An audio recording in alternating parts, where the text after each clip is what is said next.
अब यसमा एउटा एकचोटि कसरी सोधेको छ भने जस्तो a water tower with total weight of 12,000 kilonewton भने जस्तो वाटर टावर छ अरे। यो फिगर सिगर दिएको हुँदैन, हामीले आफै एज्युम गर्नुपर्छ है। वाटर टावरको टोटल वेट चाहिँ 12,000 किलोन्युटन रहेछ। यसले चाहिँ के गरेको छ त, चारवटा खुट्टाले सपोर्ट गरेको छ। भन्नको मतलब एउटा खुट्टा यस्तो भयो, अर्को खुट्टा यस्तो भयो, अर्को खुट्टा यस्तो भयो, अर्को खुट्टा पछाडि। अब यो फिगर अलिकति राम्रो बनाउन आएन मलाई, मैले यस्तै यस्तै बनाइदिएँ है। चारवटा खुट्टाले चाहिँ सपोर्ट गरेको छ अरे वाटर टावरलाई। अब यसलाई यसरी यो इन्क्लाइन सेपमा नभएर यसरी वाटर टावर सपोर्ट गरेको पनि हुनसक्छ है। यो जसरी पनि सपोर्ट गरेको हुन पाए। यो मैले अहिले इन्क्लाइन बनाइदिएँ, यो जस्तो पनि तरिकाले हुन पाए है।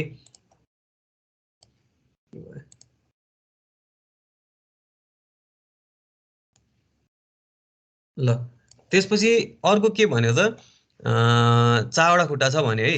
The legs rest on piers located at corner of the square भनेको यो चाहिँ कस्तो सेपमा छ अरे, जस्तो यो जुन चारवटा कर्नर छ, एउटा दुईटा तिनटा अनि यो पछाडिको जुन चारवटा छ, यो चारवटाले चाहिँ एउटा स्क्वायर फर्म गरेको छ अरे के है। लेग्सले चाहिँ स्क्वायर फर्म गरिराखेको छ अरे। जस्तो यो चाहिँ एउटा स्क्वायर थियो अरे है, त्यसरी स्क्वायर बनाएको छ अरे। त्यो स्क्वायरको डाइमेन्सन चाहिँ कति छ अरे, 5 मिटर अ साइड भनेको एउटा पोइन्ट यहाँ छ, अर्को पोइन्ट यहाँ छ, अर्को पोइन्ट यहाँ छ, अर्को पोइन्ट यहाँ छ, अनि यो टावर चाहिँ बिचमा यो के अरे वाटर ट्याङ्क चाहिँ बिचमा यसरी बसेको छ है हाइटमा। यो चाहिँ टप भ्यू है अहिले मैले यो कोरेको वाला कुरा चाहिँ। अब how much is the increment in vertical stress due to loading at a point 6 metre भन्यो भनेपछि चाहिँ हामीलाई जेडको भ्यालु कति दियो त, 6 मिटर भन्यो है। अब दुईवटा कन्डिसनको लागि निकाल्नु पर्यो। यो इन्क्रिमेन्ट भन्यो नि हामीलाई चाहिने भने सिग्मा जेडै हो है। सिग्मा जेड निकाल भनेको how much is the increment in vertical stress भन्नुको मतलब सिग्मा जेड कति हो भनेर सोध्न खोजेको है। अब एउटा चाहिँ सेन्टर अफ द स्ट्रक्चरमा निकाल्नु पर्यो। भन्नको मतलब सेन्टर अफ द स्ट्रक्चर भनेको चाहिँ कस्तो भने जस्तो यो स्ट्रक्चरको सेन्टर पोइन्ट भनेको त यो ट्याङ्कीको बिचबाट जाँदाखेरि लगभग यो पोइन्टतिर आउला है। यसको जस्ट यता मुनिपट्टि आउँदाखेरि कति हुन्छ, 6 मिटर मुनिपट्टि आउँदाखेरि कति हुन्छ भनेर एउटा यो सोध्यो। अर्को चाहिँ के सोध्यो त, भर्टिकल्ली बिलो इच पायर्स भनेको यो पायर हो, यसलाई पायरको उसमा मानौँ है। अब यसको भर्टिकल्ली मुनिपट्टि चाहिँ 6 मिटर मुनिपट्टि आउँदा के हुन्छ भनेको एउटा यो ठाउँको चाहियो, अर्को यो ठाउँको चाहियो। हामीलाई गिभन के छ त, लोड भनेको 12,000 किलोन्युटन दियो है। यो 12,000 किलोमिटर दियो, यो वाटर ट्याङ्कको लोड थियो। योसँग मतलब भएन हामीलाई। यो त्यस वाटर ट्याङ्क भनोस् कि यहाँ माथि बिल्डिङ भनोस् कि त्योसँग हामीलाई मतलब भएन है। त्यसपछि बेसको साइज भन्नको मतलब यो कहाँनिर रेस्ट गरेको छ त, यसरी स्क्वायर सेप बनाएको छ भने नि मैले, यो स्क्वायर सेप बनाउँदाखेरि त्यसको साइज चाहिँ 5 मिटर दियो भन्नको मतलब एउटा यतापट्टि 5 मिटर उतापट्टि 5 मिटर, किन त स्क्वायर भनेको छ नि त यहाँनिर, स्क्वायर अफ 5 मिटर साइड भनेको छ है। भनेपछि साइज अफ बेस चाहिँ के हुने भयो त, 5 मिटर हुने भयो। अब भर्टिकल डेप्थ कहाँनिर भनेको छ त, 6 मिटर। भनेपछि अब मैले चेक गर्नुपर्ने चाहिँ जेडको भ्यालु 6 मिटर मुनि हो है। अब हामीले निकाल्नुपर्ने चाहिँ के हो त, निकाल्नुपर्ने दुईवटा कुरा छ। एउटा भनेको जस्ट भर्टिकल्ली मुनिपट्टि के हुन्छ भन्ने कुरा निकाल्नु पर्यो। अर्को चाहिँ जस्तो भर्टिकल्ली मुनि भन्नुको मतलब यही सेन्टरबाट मुनिपट्टि है। यो यसको यो सेन्टर भयो भने यो सेन्टरको जस्ट मुनिपट्टि के हुन्छ, अर्को यो लेग स्ट्यान्ड गरेको ठाउँमा जस्तो यो पायर अथवा लेग जे भन्यो भने यसको 6 मिटर मुनि के हुन्छ, यही कुरा निकाल्नु पर्यो है। अब गर्दाखेरि म कसरी गर्छु भने सोलुसन निकाल्नको लागि चाहिँ जस्तो यो ट्याङ्क थ्याच्चै ल्याएर भुइँमा यसरी राखिदिएको भए पो ल मैले चाहिँ यहाँनिर सेन्टरबाट चाहिँ 12,000 राख्न पाउँथेँ त होइन। तर यसको लोड 12,000 है, तर यसको लोड जाँदाखेरि कसरी गएको छ त, चारवटा खुट्टाबाट भएर गएको छ नि त है। चारवटा खुट्टा भएर जाँदाखेरि के हुन्छ त, त्यो 12,000लाई चाहिँ मैले 4ले डिभाइड गरिदिन्छु। भनेपछि एउटा खुट्टाले कति लिने भयो त, 3,000। यसले 3,000 दिन्छ, यसले 3,000 दिन्छ, यसले 3,000 दिन्छ, यसले 3,000 दिन्छ है। यसरी कम्बाइन्ड भएर 12,000 हुने भयो नि त है। यो त्यही भएर यसरी चारवटा खुट्टामा स्ट्यान्ड भएको छ भन्यो भने चाहिँ के गर्नु पर्यो, लोडलाई डिभाइड गर्नु पर्यो है। 4 भागले डिभाइड गर्नु पर्यो यहाँनिर है। 4ले डिभाइड गरेर एउटाले चाहिँ कति दिन्छ भन्ने कुरा निकाल्नु पर्यो। फर्स्ट स्टेप यो हो। अब मैले निकाल्दाखेरि सेन्टरको लागि निकाल्छु। सेन्टरको लागि निकाल्दाखेरि के गर्छु त, जस्तो फर्मुला युज गर्ने त यही बोसेनेसकै हो है। बोसेनेसको फर्मुला युज गर्दाखेरि अब मैले यसमा आरको भ्यालु चाहिँ कति राख्ने भन्ने कुरा आउनसक्छ। जेड त 6 मिटर हो थाहा छँदैछ है, क्यु भनेको 3,000 राख्ने हो, जेड भनेको 6 मिटर हो थाहा छँदैछ। मलाई आरको भ्यालु मात्रै थाहा छैन। आर भनेको चाहिँ कहाँ त, अहिले म सेन्टरको लागि निकाल्दैछु भने सेन्टरदेखि एउटा कुनै स्ट्यान्डको लागि कर्नरसम्म यहाँदेखि यहाँसम्मको डिस्टेन्स कति हो, त्यही नै हो नि त हाम्रो आर भनेको त। भनेपछि म के गर्छु त, यो भनेको चाहिँ root under 2.5 square plus 2.5 square गर्नको मतलब के त, जस्तो यो एउटा स्क्वायर थियो, यो एउटा स्क्वायरको ल यसरी मैले यसलाई आधी आधी गरेँ भने यो 2.5 यो 2.5 यो 2.5 यो 2.5 हुने हो नि त है। भनेपछि अब मैले यो पाइथागोरस थ्योरम लगाएको हो क्या यसमा, त्यस्तो खासै केही पनि छैन है। अब यो आरको भ्यालु चाहिँ 2.5 स्क्वायर प्लस 2.5 स्क्वायर हुन्छ भनेपछि 3.53 हुने रहेछ यो आरको भ्यालु चाहिँ है। यहाँदेखि यहाँसम्म पनि 3.53, यहाँदेखि यहाँसम्म पनि 3.53, यहाँदेखि यहाँसम्म पनि 3.53 है। अहिले अब म यो सेन्टरको लागि निकाल्दाखेरि के गर्छु भने एउटा कुनै एकैछिन है, जस्तो मैले अब सेन्टरको लागि निकाल्नु भन्नुको मतलब म यो ठाउँलाई चेक गर्न खोज्दैछु है। यो ठाउँलाई चेक गर्न खोज्दाखेरि म के गर्छु त, एउटा कुनै यो पोइन्टको लागि निकाल्छु इन्टु 4 गरिदिन्छु के, किनभने यो 4वटा गुणा छ नि त त्यस्तो त हाम्रो, त्यही भएर त्यो गऱ्यो भने चाहिँ सेन्टरको लागि निकाल्न सकिन्छ है। अब यहाँ मैले लास्टमा इन्टु 4 ले पनि गरेको छु है। अब सेन्टरको लागि गर्दाखेरि सुरुमा यो बोसेनेसको लगाउने, आर कसरी निकाल्ने भन्ने कुरा मैले भने भर्खरै पाइथागोरस थ्योरम लगाउने है। यसरी स्क्वायर सेपको छ भने पाइथागोरस, अब यो स्क्वायर सेप नभनेर रेक्ट्याङ्गुलर सेप भनेको भए पनि यही पाइथागोरस थ्योरमै लगाएर चाहिँ आरको भ्यालु चेन्ज गर्ने हो हामीले है। त्यसपछि Z is equals to 6 metre भन्यो, अर्को क्यू भनेको 3000 भन्यो भनेपछि अब मलाई सबै थोक थाहा भयो क्या। क्यू बराबर 3000 थाहा छ, जेड भनेको 6 थाहा छ, जेड भनेको यहाँ 6 थाहा छ है। अनि यो आर भनेको कुन राख्ने हो त, मैले यही 3.53 लाई लगेर यहाँ राख्ने हो भनेपछि एउटा कुनै कर्नरको लागि मैले निकाल्न सकेँ नि त। जस्तो मैले अब यो कर्नरको लागि चाहिँ निकाल्न सक्सेस भयो क्या मेरो, यो कर्नरको लागि यति आउने रहेछ है भनेर, यो कर्नरमा यसरी लोड लाग्दाखेरि सेन्टरमा चाहिँ यति आउने रहेछ भन्ने कुरा मैले थाहा पाएँ है। अब म के गर्छु त, यसलाई 4 ले मल्टिप्लाई गर्छु, जस्तो एउटा यसको कारणले, अर्को यसको कारणले, अर्को यसको कारणले, अर्को यसको कारणले भनेपछि सेन्टरमा चाहिँ कति आउने रहेछ त, 4 ले मल्टिप्लाई गर्दा यति आउने रहेछ। एउटा फर्स्ट पोइन्ट हामीले निकाल्नु, क्वेसनले सोधेको फर्स्ट केस हामीले गऱ्यौँ। जस्तो यहाँनिर यो भनेको थियो नि at centre of the structure भनेर, यो सेन्टर अफ द स्ट्रक्चरवाला कुरा सक्यो है। अब त्यसपछि भर्टिकल्ली बिलो इच पायर भन्नुको मतलब त झन् सजिलो भयो क्या यो चाहिँ। जस्तो यसकै जस्ट मुनिपट्टि चाहिँ कति हुन्छ भनेर सोध्यो भनेदेखि एउटा पायरको लागि जस्ट मुनिपट्टि गर्नु पर्यो भने के गर्ने त, यसमा 3000 लागेको थियो भनेपछि क्यूको भ्यालु 3000 भयो, जेड भनेको 6 भयो। अब मेरो लागि आर भनेको जस्ट बिलो भनेपछि आरको ठाउँमा के राख्ने त, म 0 राख्ने, अघिकै बोसेनेसको फर्मुला लगाइदिने है। जस्तो फर कर्नर्स, कर्नरको लागि अथवा भर्टिकल्ली बिलो इच पायर भन्यो भने के गर्ने त, क्यूको भ्यालु 3000, आरको भ्यालु 0, किनभने जस्ट मुनिपट्टि भनेको छ नि त, कुनै एउटा पायरको बिचमा कुनामा बसेर हेर्ने हो भने। त्यसपछि जेडको भ्यालु 6 राख्छु, यसरी कन्भर्ट गर्दै जाने हो भने, क्यालकुलेट गर्दै जाने हो भने मैले यहाँ आरको ठाउँमा 0 राखिदिइसकेपछि एउटा कर्नरको लागि भ्यालु आउँछ है। हामीलाई क्वेसनले सोधेको यही दुईवटा कुरा थियो, यो दुईवटा कुरा गर्न सकियो है। अब यसमा स्क्वायर नभनेर रेक्ट्याङ्गुलर भनेको भए नि पाइथागोरस थ्योरम युज गरिन्थ्यो, तर केही गरी यहाँनिर चाहिँ सपोर्टेड विथ 3 लेग्स भन्यो भने है, जस्तो 3 लेग्स भन्यो भने चाहिँ हाम्रो लोड कसरी डिभाइड हुने भयो त, यसरी ट्रायङ्गल सेपमा हुने भयो क्या है। अब ट्रायङ्गल सेपमा बिचमा चाहिँ ट्याङ्की छ, अनि अब यो गर्दाखेरि चाहिँ हामीलाई क्वेसनले के भन्नु पर्यो भने कि ट्रायङ्गल आइसोसेलेस ट्रायङ्गल हो भन्नु पर्यो कि इक्विल्याटरल ट्रायङ्गल हो भन्नु पर्यो, कि त क्वेसनले दिन्छ यति एङ्गलमा भनेर, अथवा क्वेसनले केही पनि भनेन ट्रायङ्गल मात्रै भनेको छ भने assuming the triangle to be equilateral triangle भनेर आफूले गर्नु पर्यो एज्युम चाहिँ है।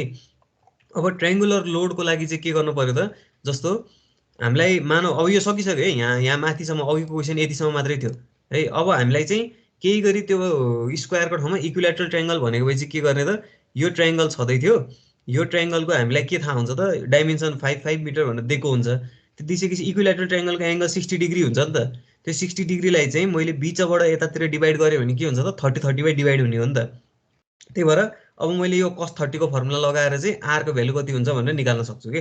जस्तो यहाँनिर यो के अरे 5 नै हुनुपर्छ भन्ने छैन, यो 5 को ठाउँमा जति दिन पनि सक्यो, तर इक्विल्याटरल ट्रायङ्गल भनेपछि एङ्गल त त्यही 60 डिग्री नै हुने हो नि त है। त्यही भएर आइसोसेलेस ट्रायङ्गलमा पनि दुईवटा एङ्गल इक्वल हुन्छ, एउटा एङ्गल हुँदैन भनेर टाइपले त्यस्तै केही न केही भन्छ है त्यो, अथवा केही भनेन भने यो ट्रायङ्गलको चाहिँ यति डिग्री हुन्छ भनेर भनेको हुन्छ है। अर्को क्वेसन हेरौँ है। यसमा चाहिँ के भन्यो भने हामीले अस्ति त्यो रिङको लागि गरेका थियौँ नि, हिजो गरे हो, रिङको लागि गरे जस्तै एउटा वाटर ट्याङ्क छ अरे है। त्यो वाटर ट्याङ्क चाहिँ के गरेको छ अरे, रिङ फाउन्डेसन बनाएको छ अरे, रिङ फाउन्डेसनमा चाहिँ वाटर ट्याङ्क माथि बसेको छ अरे के है। रिङ फाउन्डेसन भने यस्तो टाइपको, मैले यो बनाउन खोजेको मिलेको मिलेन, जे यस्तै टाइपको हुन्छ रिङ फाउन्डेसन है। त्यसपछि यसको आउटर डायमिटर चाहिँ 10 दिएको छ इनर डायमिटर चाहिँ कति आएको छ त 7.5 भनेको आउटर डायमिटर 10 इनर डायमिटर 7.5 अब हामी चाहिँ डायमिटर भन्दा पनि रेडियसमा काम गर्ने भएको हुनाले मैले सिधै सुरुमै कन्भर्ट गरिदिइहाल्छु के यहाँ आउटरलाई 5 इनरलाई 3.75 मा लगिहाल्छु है त्यसपछि द रिङ फाउन्डेसन ट्रान्समिट्स यु के अरे यो अब यो युडिएल लागेको हुन्छ भन्ने बुझौँ यहाँ क्यूको भ्यालु चाहिँ कति लागेको छ त 160 किलोन्युटन पर मिटर स्क्वायर भनेर भन्यो अब compute the vertical stress induced at a depth of 4 metre भनेको मतलब हामीलाई स्ट्रेस चाहिँ कतिमा चाहियो त 4 मिटरको डेप्थमा चाहियो जेडको भ्यालु 4 भएको बेलामा हामीले निकाल्नु पर्यो है तर अब यहाँनिर एउटा के समस्या आइदियो भने एउटा बोसिनिसको लगा भन्यो बोसिनिस भने भए त सिधै हामीले त्यो एउटा त्यो फर्मुला निकालेको थियो त्यो फर्मुला लगाएको भए सकिहाल्थ्यो तर वेस्टरगार्ड निकोबाट पनि गर भनेको छ वेस्टरगार्डबाट त कुनै फर्मुला झिकेको छैनौँ नि त हामीले है त्यही भएर यसलाई चाहिँ हामी अलिकति सिम्पल तरिकाले गर्छौँ क्या त्यो सिधै फर्मुला युज नगरेर के गरिदिन्छौँ त बोसिनिक्स र वेस्टरगार्डको फर्मुला लगाउँछौँ अब हामी त्यो डिराइभ गरिसकेको फर्मुला होइन कि डिराइभ गरेको फर्मुला लगाए पनि एउटै रिजल्ट आउनुपर्ने हो है तर हामी चाहिँ के गर्छौँ त अब यतापट्टि हेरौँ है जस्तो गिभन के छ भन्ने कुरा मैले यहाँ लेखिदिएँ क्यू भनेको 160 गिभन छ जेड भनेको 4 मिटरमा निकाल्न पर्ने है अनि मैले यसरी यो फिगरमा 5 मिटर र 3.75 मिटर चाहिँ डायमिटरलाई कन्भर्ट गरेर लेखेँ अब मैले दुइटाको कम्पेरिजन यहाँ राखिदिएको छु बोसिनिस गर्दाखेरि के गर्नु पर्यो त बोसिनिसको फर्मुला यो हो यो त थाहा छ हामीलाई है यो क्यू इन्टु डिए लेखा छ यहाँनिर यसको ठाउँमा क्यापिटल क्यू राखेको थियो हामीले बोसिनिसकोमा त्यति हो है अनि वेस्टरगार्डको फर्मुला पनि के हो त यो हो यसको पनि क्यू डिएको ठाउँमा मैले के पहिला हामीले डिराइभ गर्दाखेरि क्यू क्यापिटल क्यू राखेको थियो अब मैले के गर्ने हो त सिम्पल यो क्यापिटल क्यूको ठाउँमा चाहिँ क्यू इन्टु डिए भनेको यो स्मल क्यू इन्टु डिए त्यो रिङ के अरे हामीले सर्कुलरको लागि डिराइभ गर्दाखेरि क्यू इन्टु डिए गरेको थियो नि हो त्यसरी नै क्यू इन्टु डिए गर्ने हो अनि यो डिए भनेको चाहिँ के हुन्छ भने 2πr डिआर हुन्छ है यो डिए भनेको चाहिँ 2πr डिआर हुन्छ यो कुरा चाहिँ थाहा हुनुपर्छ अब सुरुमा बोसिनेसको लागि मात्रै हेरौँ अब बोसिनेसको लागि मात्रै हेर्दाखेरि हाम्रो डेल्टाको टर्ममा निकाल्ने हो भने डेल्टा सिग्मा जेड बराबर चाहिँ के हुन्छ त यो फर्मुला हुन्छ यो हामीलाई थाहा भएको फर्मुला हो अब म के गर्छु त यसलाई डिएको भ्यालु राखिदिन्छु डिए भनेको 2πr डिआर है अहिले यतापट्टिको यो वेस्टरगार्डको पार्ट नहेरौँ है अहिले यो चाहिँ अहिले यसलाई एकछिनलाई यो छोडिदिउँ अब मैले के गर्ने हो त यो फर्मुला जस्ताको तस्तै राख्ने हो त्यसपछि डेल्टा सिग्मा जेड बराबर म क्यूको पनि भ्यालु हालिदिन्छु क्यू भने 160 दिएको छ है त्यसपछि जेडको भ्यालु पनि कति आएको छ त 4 दिएको छ है यहाँ जेडको भ्यालु 4 दिएको छ यो जेडको भ्यालु 4 दिएको छ हामीलाई थाहा नभएको भनेको त यहाँनिर आर मात्रै हो नि त है त्यही भएर मैले आर बाहेक सबै अरूको भ्यालु चाहिँ के गरिदिन्छु त हालिदिन्छु है जस्तो यहाँनिर मैले देखाउनु पर्यो भने जेडको भ्यालु 4 राखेँ क्यूको भ्यालु पनि 160 राखेँ यो जेडको ठाउँमा पनि 4 राखेँ अब यहाँबाट हामीलाई अननोन भनेको आर मात्रै छ है त्यसपछि मैले के गर्ने हो त हाम्रो अहिलेसम्म के को टर्ममा छ त यो डेल्टाको टर्ममा छ मैले यो डेल्टा हटाउने हो यो डेल्टा हटाउने हो भनेपछि यसलाई के गर्नु पर्यो इन्टिग्रेसन गर्नु पर्यो अब यो इन्टिग्रेसन गर्दाखेरि के हुन्छ त इन्टिग्रेसन कहाँदेखि कहाँसम्म गर्ने भन्ने कुरा चाहियो अब हामीलाई जस्तो इन्टिग्रेसन गर्दा मलाई त यो पोइन्टदेखि यहाँ माथि हेरौँ है जस्तो इन्टिग्रेसन गर्दा मलाई त यो पोइन्टदेखि यो पोइन्टसम्म मात्रै चाहिएको हो नि त अब यो दुईवटा पोइन्टको मात्रै म लिन्छु के जस्तो आर इनर र आर आउटरदेखि जस्तो आर इनर भनेको 3.75 मिटरदेखि 5 मिटरसम्म चाहिँ मैले इन्टिग्रेसन गरिदिएँ भने यो यो ह्यास गरेको पार्टको यो ग्रे कलरको पार्टको मात्रै आउने हो नि त है हो त्यसरी गर्ने हो क्या आर इनरको ठाउँमा त्यसपछि म के राख्छु त यो भित्रको जस्ताको तस्तै भइहाल्छ आर इनरको ठाउँमा 3.75 राख्छु आर आउटरको ठाउँमा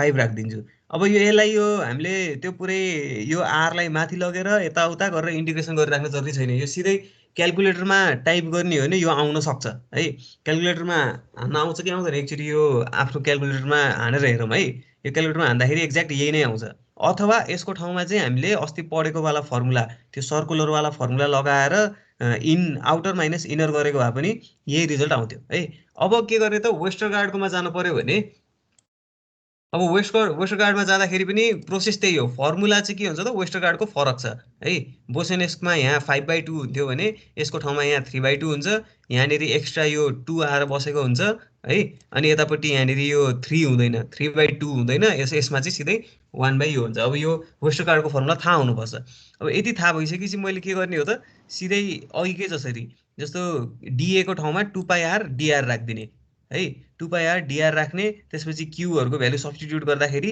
हामी यहाँसम्म पुग्छौँ क्यू र जेडको भ्यालु सब्स्टिट्युट गऱ्यो भने हामी यहाँसम्म पुग्छौँ त्यसपछि आर इन र आर आउटको ठाउँमा त्यही 3.75 र 5 राख्छौँ हामीले है अरू सबै कुरा प्रोसेसहरू एउटै छ, यसलाई पनि क्यालकुलेटरमा हान्छौ, क्यालकुलेटरमा हान्दाखेरि अर्को भेल्यु आउँछ। यो चाहिँ वेस्टरगार्डको तरिका हो। एउटा यो हेरौँ है, जस्तो अलिकति ट्याक्कै एक्ज्याक्टली यही गर भनेर क्वेसनले भन्दैन क्या हामीलाई। यो चाहिँ डेरिभेसन हो है। जस्तो describe method of calculating the stress at a point below the corner of a rectangular load भन्यो है। अनि how is this method use for finding the stress at point other than below the corner भन्यो। जस्तो हामीले यो रेक्ट्याङ्गुलरको लागि अस्ति पढाएको थियौँ नि, क्वेसनले सोध्न खोजेको चाहिँ के हो भने हामीलाई रेक्ट्याङ्गुलर लोड भएको बेलामा चाहिँ कसरी क्यालकुलेट गर्छस् डिस्क्राइब गर भनेको छ क्या। अब त्यसरी डिस्क्राइब गर्ने भने यसको यो डेरिभेसन गरिराख्न जरुरी छैन है। अस्ति एकजना कसले पो सोधेको थियो, जस यसरी डेरिभेसन गर्ने भन्दा पनि यसरी एउटा फिगर बनाउने, त्यसपछि यो आइएन चाहिँ यसरी निकाल्ने। यसले यो निकाल्नलाई चाहिँ हामीसँग के छ त, एउटा यो फर्मुला लगाएर आइएन निकाल्न सकिन्छ, अर्को फ्याडम्स चार्ट युज गरेर निकाल्न सकिन्छ, अर्को न्युमार्क्स चार्ट युज गरेर निकाल्न सकिन्छ भन्ने कुरा लेख्नु पर्यो।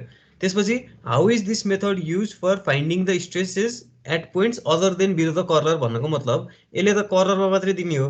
अब कर्नर भन्दा बाहेककोमा कसरी गर्ने भन्ने कुरा आयो भने चाहिँ एउटा यो केस 2 लेख्नु पर्यो, अर्को केस 3 लेख्नु पर्यो है।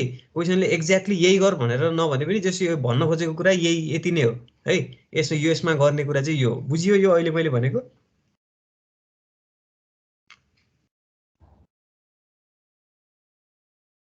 यसमा चाहिँ एउटा यसरी यो रेक्ट्याङ्गुलर लोडको कर्नरवाला कुरा क्वेसन सुरुमा सोध्यो यसले। कर्नरमा भएको बेलामा कसरी गर्ने भन्यो। कर्नरमा भएको बेलामा यसरी एउटा फिगर सिगर बनाइदिने, sigma z is equals to q into I N लेख्ने।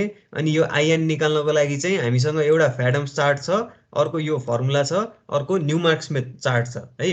यो तीनटाबाट हामीले निकाल्न सक्छौँ। त्यसपछि हाउ इज दिस मेथड, अब त्यसको मार्क्सको कन्टेन्ट हेरेर, जस्तो यहाँ 7 लेखा छ भने अब यो मार्क्स त 3 मार्क्स जस्तोलाई सोध्या हुनसक्छ। त्यही भएर यसमा यो फर्मुला लेखेर न्युमार्क्स चार्टको डेफिनेसन लेखिदिएर फ्याडम्स चार्ट चाहिँ N versus M versus I हो भने यसरी अलिअलि एक्सप्लेन गरिदियो भने पुग्छ, त्योभन्दा बढी लेख्न पर्दैन है। त्यसपछि how is this method use for finding the stress other than the corner भन्यो भने तलको यो दुईवटा कुरालाई एक्सप्लेन गर्नु पर्यो है।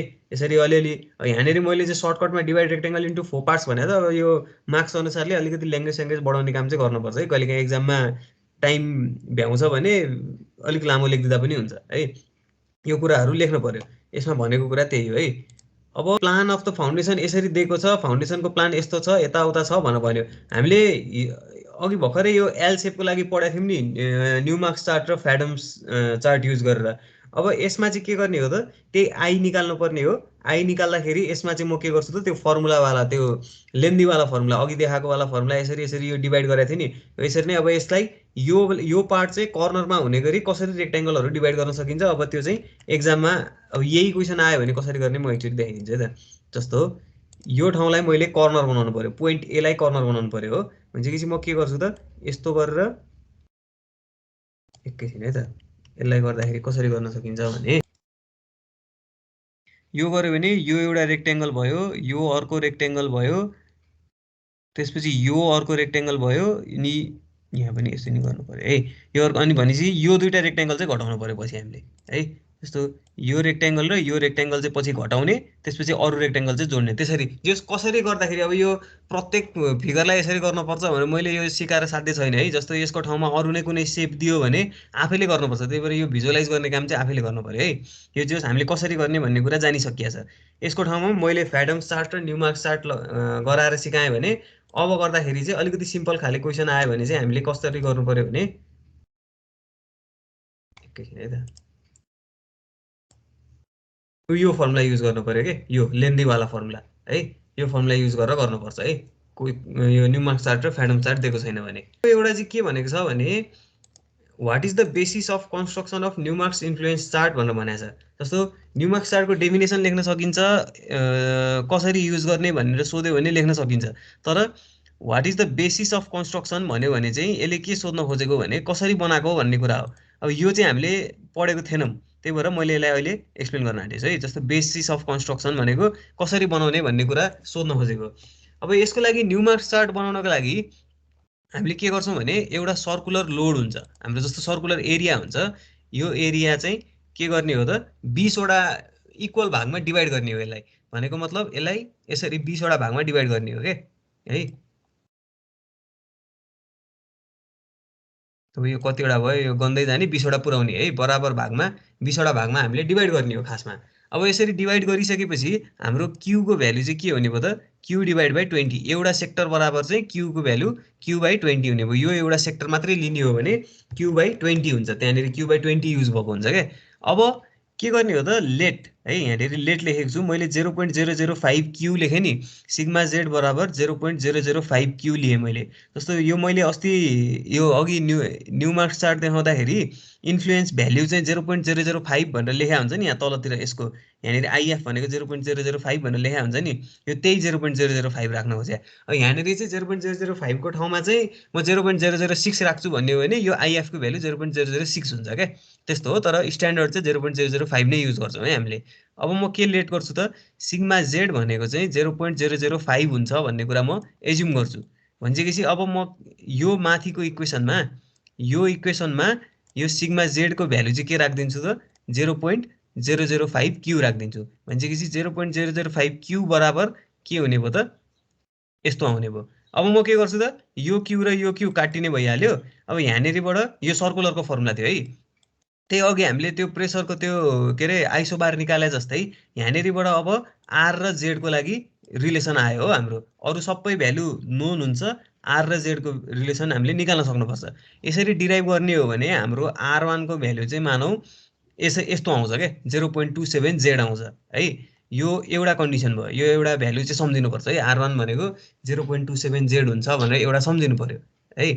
त्यसपछि सिमिलरली अब म के गर्छु त, R2 भन्नेलाई चाहिँ फेरि 20 भागमा डिभाइड गर्छु। जस्तो अघि मैले एउटा R1 को लागि गरेको थिएँ भने अब R2 को लागि फेरि 20 भागमा डिभाइड गर्छु है। यसरी 20 भागमा डिभाइड गरिसकेपछि फेरि अब म के गर्छु त, लेट गर्दाखेरि 2 इन्टु 0.005 क्यू गर्छु। यसरी अब यही अघिकै जसरी सल्भ गर्दै जाने हो भने R2 भनेको 0.4 जेड आउँछ है। एउटा यो आयो, अहिले सम्झिँदाखेरि चाहिँ यो मैले टिक लगाएको कुराहरू मात्रै सम्झिँदै जाउँ है। एउटा भनेको R1 भनेको 0.27 जेड आयो, R2 भनेको 0.4 जेड आयो है। अब सिमिलरली म के गर्छु त, अर्को 3टा बनाएँ मैले, एउटा यो भयो, अर्को यो भयो। अब थर्ड सर्कल यसरी बनाएँ है। यसरी थर्ड सर्कललाई फेरि 20 भागमै डिभाइड गर्दाखेरि मैले लेट गर्दाखेरि के गर्छु त, 3 इन्टु 0.005 क्यू गर्छु। यसरी नै गर्दै जाने हो भने R3 को पनि अर्को भ्यालु आउँछ है। अब यसरी अर्को भ्यालु आइसकेपछि मैले यसरी निकाल्दै जान सकेँ नि त, R1 को एउटा भ्यालु निकाल्न सकेँ, R2 को अर्को भ्यालु निकाल्न सकेँ, R3 को अर्को भ्यालु निकाल्न सकेँ। यसरी हामीले गर्दै जाने हो भने R9 सम्म गर्न सकिन्छ के। R10 निकाल्ने हो भने इन्फाइनाइट आउँछ। यहाँ तल हेरौँ है, R1 को ठाउँमा 2.7 आउँछ, R2 को ठाउँमा 0.4 आउँछ, R3 को ठाउँमा 0.52 आउँछ। त्यसपछि यो गर्दै जाने हो भने R9 सम्म चाहिँ 1.9 आउँछ है, 1.91 आएर ल यसरी। अब यस्तो खाले निकाल्न सकिन्छ। अब हामीले गर्दाखेरि यो सबै भ्यालु रट्न पर्दैन, एउटा दुइटा सम्झे हुन्छ के। जस्तो यो 0.27 हुन्छ 27, त्यसपछि 0.4, त्यसपछि 0.52, यति यो 3टा सम्झिने अनि यसरी गर्दै जाने हो भनेर लेखिदिँदा हुन्छ है। अब यसरी आर र जेडको रिलेसन थाहा पाइसकेपछि मैले चाहिँ के गर्न पाएँ त, यसरी एउटा सर्कल बनाउन पाएँ। 20 वटा जस्तो 9 वटा हुन्छ है, हामीले यहाँनिर काउन्ट गर्ने हो भने एउटा यो 1 2 3 4 5 6 7 8 9 अनि 10th मा आउँदाखेरि चाहिँ के हुन्छ त, इन्फाइनाइट हुन्छ भनेको थियो नि त। त्यही भएर यो 10th वाला कुरा चाहिँ हामीलाई चाहिँदैन, 10th R10 निकालिराख्नु जरुरी भएन है। अनि 20 वटा सेक्टरमा डिभाइड गरे हुन्छ। 20 वटा सेक्टर भन्नुको मतलब जस्तो यसलाई 1 2 3 4 5 6 7 8 9 10 11 12 13 14 15 16 17 18 19 20 है। 20 वटा सेक्टरमा डिभाइड गरेको हुन्छ। 9 वटा कन्सेन्ट्रिक सर्कलले न्यू मार्क्स इन्फ्लुएन्स चार्ट बनेको हुन्छ। अनि अब यो बनाउँदाखेरि चाहिँ कसरी बनाउने, जस्तो यो ए र बी को अघि हामीले 3.3 सेन्टिमिटर लेखेको थियो नि यो। अब यो 3 सेन्टिमिटर भन्नको मतलब चाहिँ के हो भने जस्तो R1 भनेको 0.2697 जेड छ हो यहाँनिर। अब मैले केही गरी जेडको भ्यालु यो अहिले यो केस हेरौँ है, मैले केही गरी जेडको भ्यालु चाहिँ 1 एज्युम गरिदिएर ल 1 सिएम, जेडको भ्यालु 1 सिएम एज्युम गर्ने हो भने R1 को भ्यालु कति हुन्छ त, 0.2697 हुन्छ। भनेपछि अब मैले के बनाउँछु त, 0.26 सिएम को चाहिँ एउटा रेडियस बनाउँछु। 0.26 सिएम को एउटा रेडियस बनाउँदा यो आयो है। अनि अब त्यसपछि फेरि जेडको भ्यालु म यहाँ के गर्छु, 1 राख्छु। अब R2 को लागि मेरो कति हुन्छ त, 0.4 सिएम हुन्छ रेडियस है। भनिसकेपछि यो 0.4 सेकेन्डको लागि 0.4 cm हुन्छ भनेपछि अब मैले लेख्दाखेरि चाहिँ हामीले चार्ट बनाउँदै जाने हो भने चाहिँ यो ठाउँमा के हुने भयो त जेडको भ्यालु चाहिँ मैले यहाँ 1 cm लेख्न खोजेँ हो क्या त्यो भनेको जस जेडलाई 1 cm एज्युम गर्ने हो भने आरको भ्यालु कति आउँछ त्यही अनुसारले यो चार्ट बनाएको हुन्छ क्या यो स्केल चाहिँ त्यसरी बनेको हो त्यही भएर यो एदेखि बीको डिस्टेन्स चाहिँ यति नै हुन्छ भनेर एक्ज्याक्टली त्यो कहिले पनि भन्न मिल्दैन जस्तो जेडको भ्यालु मैले 10 सेन्टिमिटर राखेँ भने आरको भ्यालु चाहिँ 2.6 cm हुन्छ क्या त्यही भएर यो चाहिँ गिभन हुनैपर्छ भन्ने जरुरी हुँदैन आफैले स्केलले नाप्ने हो है बुझ्यो यो अहिले मैले भनेको कुरा अलिकति हेर्दा कम्प्लेक्स जस्तो छ यसमा म सर एकचोटि के एक्जाममा सोधेको बेलामा चाहिँ के लेख्नुपर्छ म सर भनिदिन्छु है यो एकचोटि सर पढ्यो भने आफै बुझिन्छ एकैछिन म यो के लेख्ने कुरा भनिदिन्छु त्यसपछि ल जस्तो सुरुमा हामीले लेख्दाखेरि के गर्नु पर्यो भने सर्कललाई चाहिँ 20 वटा भागमा डिभाइड गर्नु पर्यो अनि 9 वटा के अरे कन्सेन्ट्रिक सर्कलले यो न्युमार्क चार्ट बनेको हुन्छ भन्ने कुरा लेख्न सक्नु पर्यो है 20 वटा भागमा डिभाइड गरे हुन्छ 20 वटा सेक्टरमा है त्यसपछि 9 वटा चाहिँ कन्सेन्ट्रिक सर्कल हुन्छन् भन्ने कुरा थाहा हुनु पर्यो अनि त्यो गरेर यसरी यो एउटा इक्वेसन त हामीलाई सर्कुलरको थाहा छँदैछ त्यो बेलामा 0.005 क्युब भएको बेलामा चाहिँ R1 यति आउँछ अनि 2 × 0.005 क्युब भएको बेलामा R2 यति आउँछ त्यसै गरी मैले 3 इन्टु गरेँ भने यति आउँछ भन्ने कुरा थाहा यो दुईटा तिनटा भ्यालु सम्झिनु पर्यो त्यसपछि डट डट डट गरेर लास्टमा 9 गर्यो भने यति आउँछ त्यही भएर यही अनुसारले चाहिँ हामीले न्युमार्क चार्ट बनाउन सक्छौँ भनेर बनाए त्यसरी लेखिदिए हुन्छ है यति लेखिदिसकेपछि लास्टमा मेन प्रिन्सिपल चाहिँ यहाँ छ जस्तो the procedure used in constructing Newmark influence chart चाहिँ के हो भने एउटा युनिट एरियाले चाहिँ के दिएको हुन्छ त 0.005 क्यु दिएको हुन्छ त्यो भनेको एउटा कुनै बक्साले के यो कुनै बक्साको एउटा कुनै बक्साको भ्यालु चाहिँ 0.005 क्यु हो यो चाहिँ जेड डेप्थमा हुन्छ अनि अर्को चाहिँ स्केल चाहिँ ए र स्केललाई चाहिँ हामीले ए र बीको लेन्थमा छुट्याएको ए र बीको लेन्थको आधारमा छुट्याएको हुन्छौँ यसले चाहिँ ए र बीको डिस्टेन्सले चाहिँ जेडलाई चाहिँ हामीले ए र बीको डिस्टेन्सले चाहिँ हाम्रो जेड रिप्रेजेन्ट गर्छ भन्ने कुरा यो दुईटा कुरा चाहिँ लेख्नै पर्यो अनि माथिको त्यो R1 के अरे 0.005 हुँदाखेरि यो हुन्छ भनेर यो कुराहरू चाहिँ लेख्नु पर्यो है जस्तो यो हुँदा यो हुन्छ अनि यो हुँदा यो हुन्छ यो कुराहरू चाहिँ लेख्नु पर्यो है सोधिहाल्यो भने एकचोटि चाहिँ सोधेको छ है यो न्युमार्क इन्फ्लुएन्स चार्टको बेसिस चाहिँ के हो भनेर